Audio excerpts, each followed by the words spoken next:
Sirna dijitaaloomiin tajaajila uummataa si'oomsuudhaan itti quufinsa lammiilee dabaluu hariiroo uummataa fi mootummaa jabeessuu fi tajaajiloota bakka garaagaraatti bittinnaa'ee ture iddoo tokkotti fiduun rakkoo kenna tajaajilaa bu'uuraan hiikuun kallattii akka paartii fi mootummaatti qabatame irratti hojjetamaa jiruudha jedhani itti gaafatamaa waajjira paartii badhaadhina damee bulchiinsa magaalaa Shaashamannee obbo Amansiisaa Addunyaa amante.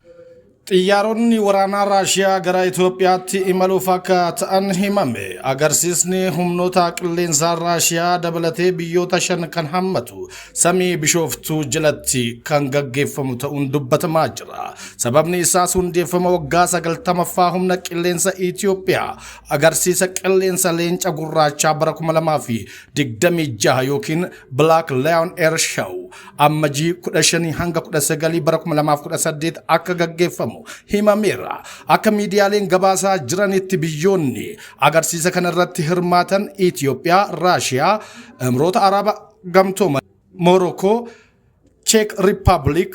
yoo ta'an dabalataan immoo mata duree dandeettii aaviyeeshinii gara fuula duraa ni ijaarra jedhuun daandii qilleensa Itoophiyaa dabalatee kaampaaniiwwan gugurdoo Chaayinaa, Indiyaa, Ameerikaa fi Afrikaa kibbaa kan keessatti hammate akkasumas biyyoonni 25 ol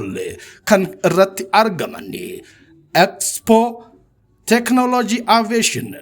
bara 2026 ni gaggeeffama jedhameera.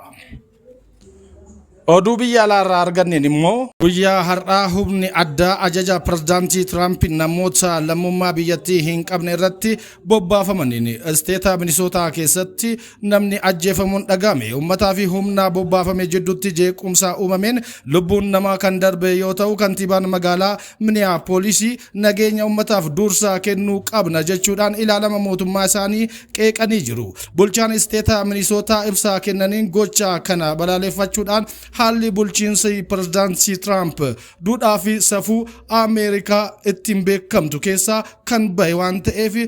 mootummaan guddichi Ameerikaa kun of deebee of laaluu qaba jechuudhaan ilaalama isaanii